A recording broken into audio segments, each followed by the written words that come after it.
Hello everyone, welcome back to my channel Tutelage, a guide to economics. Hope you are doing well. Here this is Riporna. In my last session we have already discussed a lot of things from the concept of demand, that is demand definition, law of demand, determinants of demand, and last but not the least the demand function, demand schedule, and demand and individual demand curve and the market demand curve. So today we will discuss the remaining part of that concept, like the exceptions or limitations of the law of demand and the differences between change in quantity demanded and change in demand. Clear? So if you have missed my last session, then you can go my description box where the session link is already shared. So learner, let's check what we will explain for today's session. And so before going to the next slide, we have to explain some previous concept once again. So at first we have to know what do you mean by a demand. So in economics, not in ordinary sense, demand equals to individual desire plus ability to pay. So desire plus ability to pay. Clear? So that means individual has willing to pay a price for specific good like BMW car, iPhone 12, etc. If you are not able to purchase it, it indicates you have no effective demand. Clear? Now going to the next concept, that is the demand determinant. So there are various number of demand determinants. The first one is the price of the product. The second one is price of the other related products. The third one is taste and preferences of the consumer. The fourth one is the income of the consumers, etc. So for demand law, other things remain constant, and this situation is known as a ceteris paribus condition. So only price changes. The amount of quantity demanded is also changes. This is the inverse relationship between quantity demanded and the price of the particular commodity. So it is known as a law of demand, and demand curve basically indicates a curve which shows the inverse relationship between price of the product and the quantity demanded for the particular product. And last but not the least, the individual demand curve. So individual demand curve is known as a demand curve, and next concept is market demand curve. So market demand curve is the horizontal summation of the all individuals demand curve. So individual demand curve and market demand curve have the same characteristics, because both are downward sloping curve. Clear? So now we are going to the next or the new concept, that is the limitation or the exceptions to the law of demand. So here this is the slide for exception or limitation of law of demand. Clear? So before going to the detailed explanation of this, we have to explain what is a law of demand. So law of demand states that other factors remain constant like income of the consumer, taste and preferences of the consumer, price of the other related products, etc. remain unchanged. Only price increases, the amount of quantity demanded will decrease, and vice versa is always true. So it indicates the inverse relationship between two. So one increases, another one decreases. So but there are a few cases where this law cannot be operated. So let's begin the explanation of exception or limitation of law of demand. And now going to the first point, that is inferior or the given goods. So do you have any idea what is given goods? So given goods is a special type of inferior goods also, and it is named after Robert Giffen. because price of the product increases, price of the product, that means the given goods example, the low priced rice, low priced bread, etc. So price of the product increases, the demand for the particular product, demand for the product increases, and vice versa is always true, because people are increasing their preferences towards the superior goods due to increase in real income, increase in their real income, and it is found in low class people basically, because after increasing their income, why they are using the low grade foods, why they are using the low grade rice or bread, etc. So that's why price of the product increases, price of the superior product increases, the demand for the superior product will also increase, and vice versa is always true. And it seems contrary to the law of demand, because law of demand says one increases, another one decreases. So there is an inverse relationship, but it doesn't follow the law of demand's rule. So now going to the next point, that is good having prestigious value, and this exception is associated with the name of economist Veblen, so it calls as Veblen effect also. Few goods like diamond or the very expensive jewelry can be purchased only by rich people, and price of these goods always are so high, so higher price of the diamond indicates the higher prestigious value of it. Poor people can't afford the higher price of the higher price for the product like diamond or expensive jewelry. So price of that product like diamond when decreases, these goods come within the reach of the lower class people, because they tend to more demand because of demonstration effect only.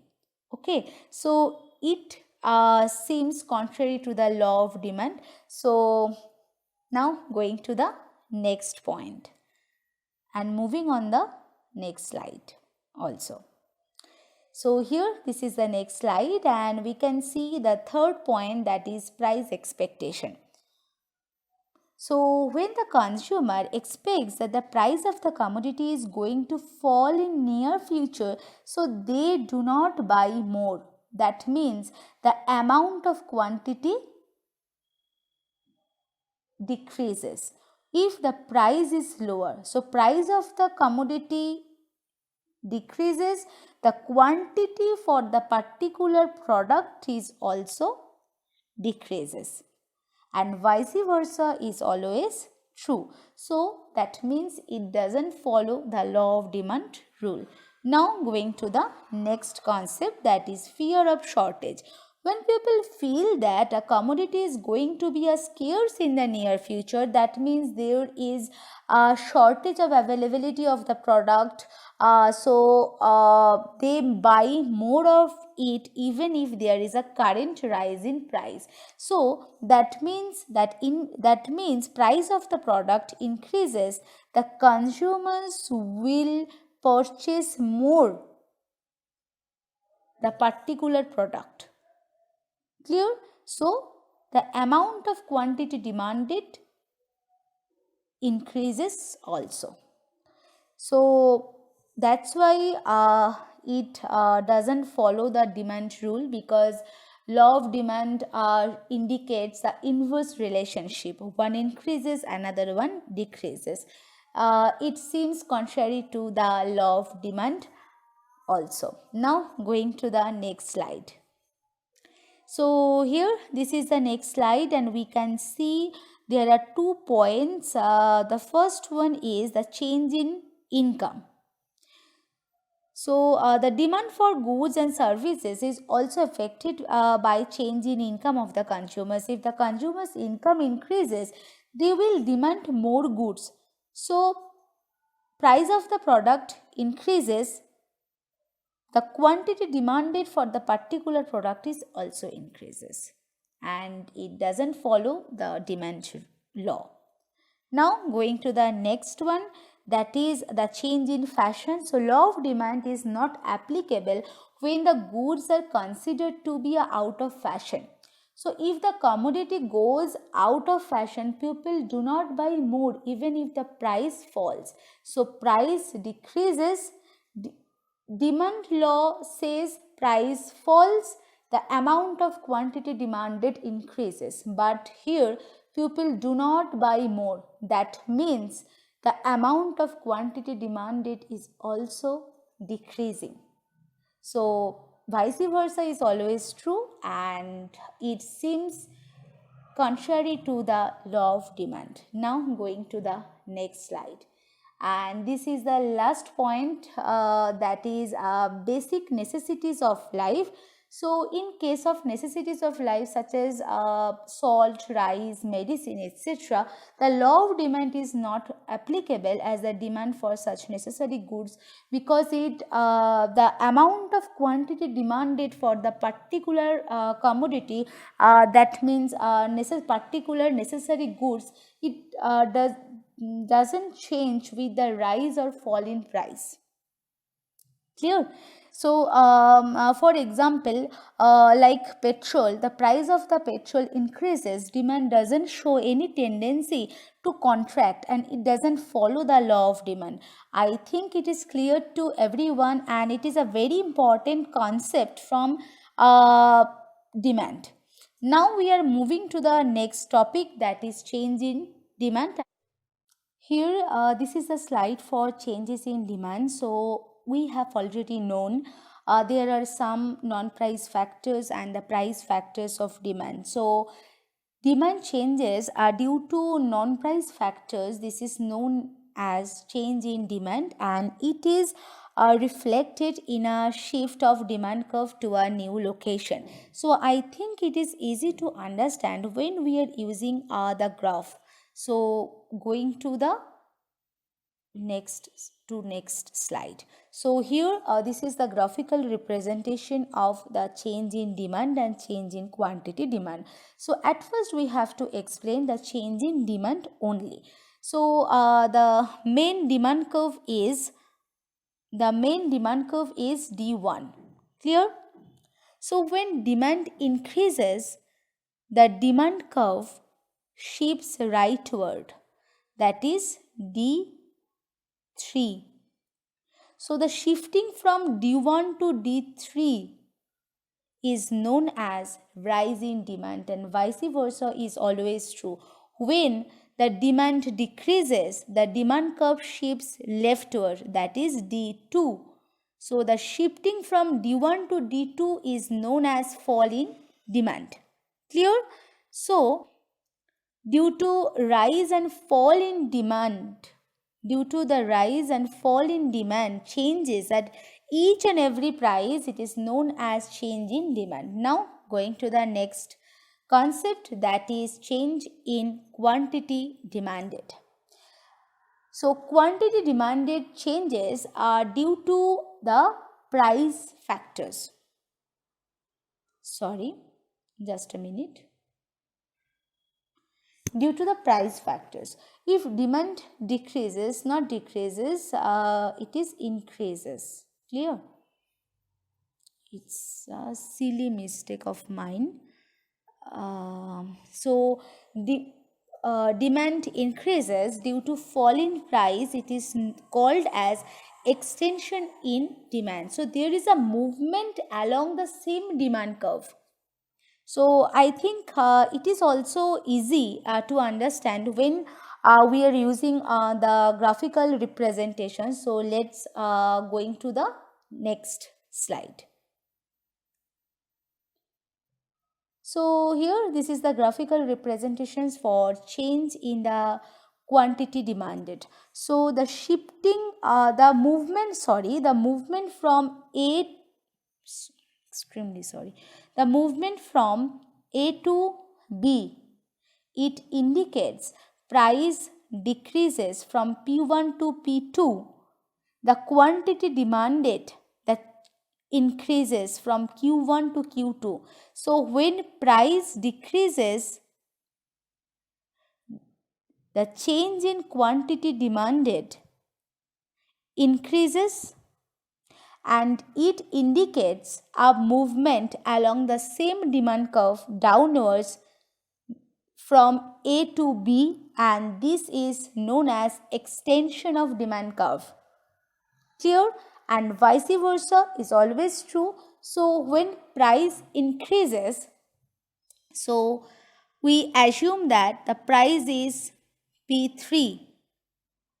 This is greater than P1. So the quantity demanded, this is Q3, and Q3 is lower than Q1, that means quantity demanded decreases. So it indicates when price increases, quantity demanded decreases and movement. So here this is the new point, that is C. So there is a movement along the same demand curve like D1 from A to C, and this indicates a upward movement. And from A to B indicates a downward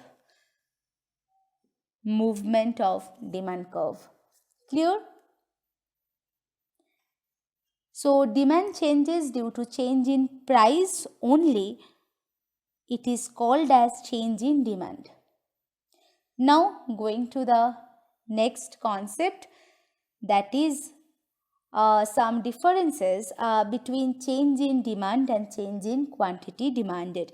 So we have already discussed the change in demand happens with the change in non-price factors, and change in quantity demanded happens with the change in price factors. So, change in demand is reflected in a shift of demand curve to a new location, and change in quantity demanded is reflected in a movement of demand curve to a new point. Clear? So this is the basic differences between change in demand and change in quantity demanded. So we are done for today's session. I hope all discussions on this topic is very helpful to everyone, and who basically who are students of economics. And today we have already explained the exceptions or limitations of the demand law, and concept of change in demand and change in quantity demanded and their basic differences. And we will explain the concept of supply in my next session. Till then, stay tuned, but not the least, please like, share, subscribe to my channel and press bell icon button for getting new info about my channel. Thank you.